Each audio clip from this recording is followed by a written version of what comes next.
Pernah nggak sih kalian marah ke orang dan meluapkannya sampai seluruh badan termasuk kata-kata kalian itu bergetar hebat? Lalu setelah itu kalian sadar bahwa, oh ternyata itu sebenarnya masalah sepele kok.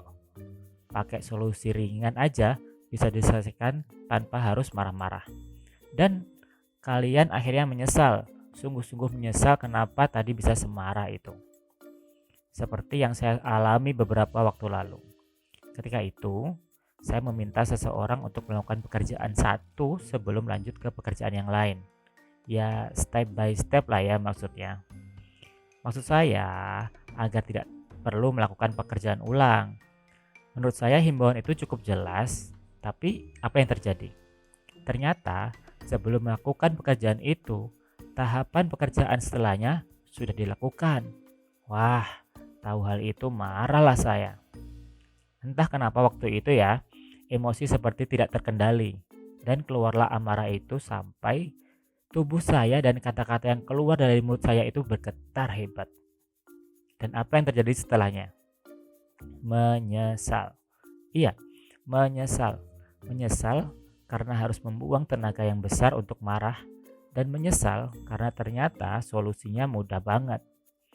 Jadi, kenapa tadi saya harus marah ya? Ampun deh.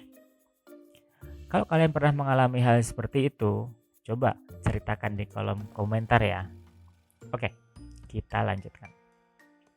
Jadi, menurut beberapa artikel yang saya baca sebagai referensi, ternyata marah adalah emosi yang wajar, namun bisa berimbas negatif pada tubuh. Marah memiliki spektrum yang berbeda-beda, mulai dari frustasi ringan, kesal, hingga marah yang meledak-ledak. Tak hanya mempengaruhi emosi, marah juga mempengaruhi otak. Bagian otak yang akan merespon terlebih dahulu saat marah adalah amigdala. Amigdala merespon emosi dan insting yang berkaitan dengan rasa takut, stres, dan perasaan terancam. Ketika kita marah, darah akan langsung mengalir ke frontal cortex dan mengurangi kemampuan berpikir secara rasional pada seseorang. Hasilnya bisa menguntungkan, tapi seringnya merugikan. Karena itu, ketika merasa marah, banyak orang yang bertindak tidak rasional dan akhirnya menyesal. Selanjutnya, efek kemarahan akan menyebabkan kelenjar adrenal untuk memproduksi hormon adrenalin dan hormon stres, yaitu kortisol. Kemudian, darah yang biasanya mengalir ke perut dan usus akan berubah ke arah otot dan menyiapkan tubuh untuk bertarung. Karena itu, kadangkala seseorang bisa melakukan hal yang di luar kemampuan fisiknya ketika marah. Saat marah, tekanan darah juga akan meningkat, suhu tubuh meningkat, kecepatan nafas dan detak jantung juga meningkat, serta pupil mata akan melebar. Ini semua terjadi pada tubuh kita ketika kita marah dalam satu waktu. Nah, bagaimana jika sering marah? Dalam jangka panjang, hal-hal tersebut akan merusak kesehatan jantung dan mental kita. Wah, ternyata marah berbahaya juga kan ya? Terus, bagaimana cara agar kita tidak mudah marah sehingga bisa bertindak tidak rasional?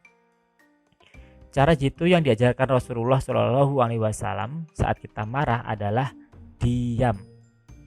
Hal ini mungkin untuk mencegah tindakan irasional seperti cerita pengalaman saya tadi. Tapi jika diam saja ternyata tidak cukup untuk meredakan amarah di dalam diri, maka cobalah untuk berganti posisi. Bila salah satu di antara kalian marah saat berdiri, maka duduklah. Jika marahnya telah hilang, maka sudah cukup. Namun, jika tidak lenyap pula, maka berbaringlah. Selain diam dan berganti posisi, ada baiknya untuk coba mengambil air wudhu. Air wudhu, selain berfungsi untuk membersihkan diri, juga memiliki manfaat untuk membersihkan hati. Ketika mengambil air wudhu, bisa saja kita lupa dengan hal-hal buruk yang ingin kita lakukan ketika sedang marah tadi. Kalau hanya dibayangkan memang sepertinya berat ya. Tapi tetap saja kita harus memulai untuk belajar mengendalikan amarah. Ya, dicoba sedikit demi sedikit aja. Lama-lama juga pasti akan bisa menahan amarah. Jangan sampai ini ya, Kalian sudah marah-marah, melakukan tindakannya tidak rasional, tapi sama sekali tidak menyesal. Wah, bisa hilang rasa nantinya ya. Oke, sekian dulu video kali ini. Saya Aditya Romani dan sampai jumpa di video selanjutnya. Dan terakhir dari saya, mulai aja dulu menahan amarah.